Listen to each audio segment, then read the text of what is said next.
আমি ঘুরতে খুব পছন্দ করি। ছোটবেলা থেকে বা কলেজ লাইফেও অনেক ঘোরাঘুরি করেছি। কিন্তু তখন তো সেভাবে নিজে ইনকাম করতাম না, মানে করতামই না আর কি। তো ভাবতাম যখন নিজে ইনকাম করব প্রচুর ঘুরবো।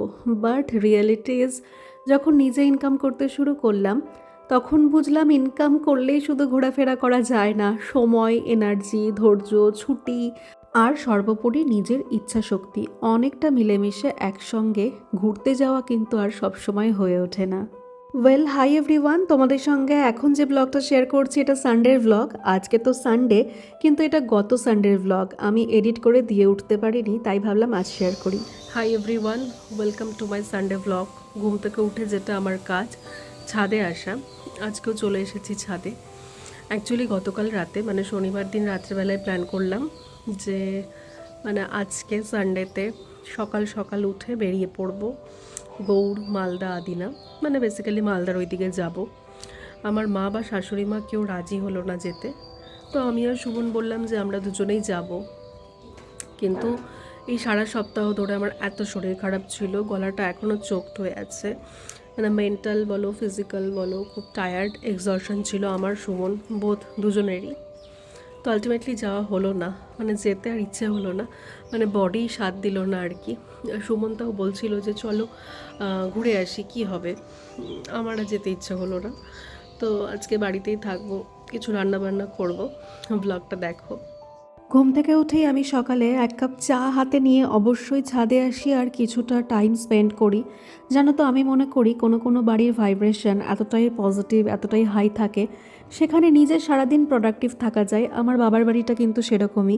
কিন্তু আমি জানি না কেন, এটা বাস্তু দোষ বলো বা কিছু বলো বা মানুষজনের এনার্জি বলো, আমার না শ্বশুর বাড়িতে থাকলে সব কিছুই ঠিক থাকে। এখানে আমি অত বেশি প্রোডাক্টিভ থাকতে পারি না, জানি না কেন। সারাদিনে হয়তো মনে হয় কিছুই ভালো লাগছে না, একটা ফিলিংস হয়। আর যেটুকু টাইম পাই মনে হয় শুয়ে বসে কাটিয়ে দিই, নাথিং প্রোডাক্টিভ কিছু আমি করতে পারি। কিন্তু এই সকালে ছাদে আসাটা এই বাড়িতে আমার একটা এনার্জি, অক্সিজেন বলতে পারো। সোম থেকে শনি প্রত্যেকদিন সকালে জলখাবারে টিফিন বানাই দুজনের জন্য। তাই রোববার দিন আর টিফিনের ঝামেলা করতে ইচ্ছা হয় না, ফাঁকিবাজি করে কেনা জলখাবার দিয়ে ব্রেকফাস্ট সারলাম। রান্নাঘরে চলে এসে প্রথমে বসিয়ে দিয়েছি মুড়ো ঘন্ট। আমি বলেছিলাম একটা মাছের মাথা আলাদাভাবে কিনে আনতে, কেন আমাদের বাড়িতে আজকে কাতল মাছ হবে না, পাবদা মাছ হবে। তাই কাতল মাছের মাথা কিনে এনেছিল। আমি তারপরে সব জোগাড়গুলো করে নিলাম। মাছের ঝোল করব, পাবদা মাছের ঝোল, এদিকে মাছটাও ভেজে রেখেছি। আচ্ছা, তোমরা কেমন করে রান্নাবান্না করো বলো তো? তোমরা কি একবারে সব গুছিয়ে নিয়ে তারপরে রান্না করো? আমি কিন্তু তাই করি না, আমি শর্টকাটভাবে করি। এদিকে ভাতের জল বসিয়ে দিয়েছি, ফুটবে, চাল ধুয়ে ছাড়বো। ওই ধরো একটা কাজ করতে করতে আরেকটা কাজ করি। মাছটা ভাজতে বসিয়ে দিয়ে পেঁয়াজটা কেটে নিই, তারপরে পেঁয়াজটা ভাজতে বসিয়ে দিয়ে ভাতের জলটা বসিয়ে দিই। এরকম করে করি আর কি, তাতে টাইম অনেকটা সেভ হয়। আর আমি কিন্তু সবই শর্টকাট রান্না করি, তোমরা ফাঁকিবাজি রান্নাও বলতে পারো। কিন্তু আলটিমেটলি কিন্তু টেস্ট ভালো হয়। কেউ এখন পর্যন্ত বলেনি যে আমি খুব একটা খারাপ রান্নাবান্না করি। পাবদা মাছ বানানোর জন্য একটা মশলা রেডি করেছি। এর মধ্যে আছে পোস্ত বাটা, আর আছে কাঁচা লঙ্কা বাটা, সামান্য একটু শুকনো লঙ্কা আর আদা বাটা, একটু কালারের জন্য দিয়েছি। আমি কোনো জিরে বাটা দেই না।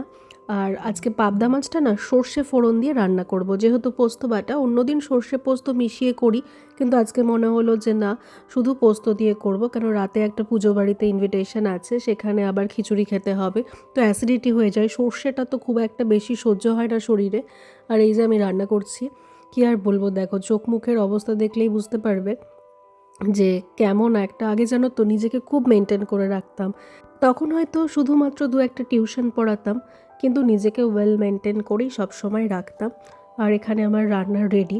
জানো তো, ভাত উপর করার জন্য যতই আমি যেই কাপড় ইউজ করি না কেন, হাতে তো গরমটা লাগে। তাই মা আমাকে এরকম মোটা মোটা করে একদম, দেখো কি সুন্দর গদি গদি টাইপ বানিয়ে দিয়েছে। আর একদম কিন্তু হাতে হিটটা লাগে না মার ছ্যাঁকার সময়।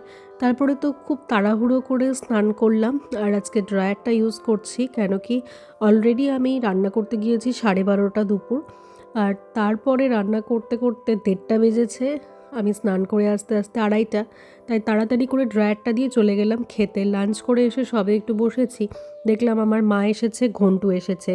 ওরা ভারত সেবা আশ্রমে এসেছিল, আর ভারত সেবা আশ্রম থেকে আমার শ্বশুর বাড়িটা খুবই কাছে, তাই আমার সঙ্গে দেখা করতে এসেছে। বিশেষ করে ঘন্টুর তো খুবই ইচ্ছে থাকে এখানে আসার।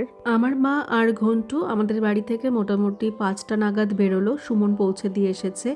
আর তারপরে আমি 6টার সময় ঘুমিয়ে পড়েছিলাম আর অনেক রাতে উঠলাম। হাই, এখন যাব পাশের বাড়িতে, মানে পাড়াতেই পুজো বাড়িতে লোকনাথ পুজোর একটা ইনভিটেশন আছে। এখন বাজে মোটামুটি রাত্রি 9:30। যাব কি যাব না করতে করতে ফাইনালি কোনো রকম ঘুম থেকে উঠে ড্রেসটা পরে এখন যাচ্ছি। আমরা অনেক দিন পরে, বিশেষ করে আমি, এরকম লোকনাথ বাবার পুজোয় কোনো ইনভিটেশন পেলাম। দেখো এখানে লোকনাথ বাবার পাশে মা কালীরও পুজো হয়েছে। আর তারপরে খাওয়া দাওয়া করে সেখান থেকে বাড়ি ফিরে এসে মনে হলো একটা সিরিজ দেখি। খুব একটা বড় সিরিজ না এটা, জানোয়ার দ্য বিস্ট ইনসাইড মেবি ছিল সিরিজটার নাম। আমি এটা এক রাতেই দেখে ফেলেছি। চলো এখনকার মতো ব্লগটা শেষ করছি। সবাই ভালো থেকো, টাটা।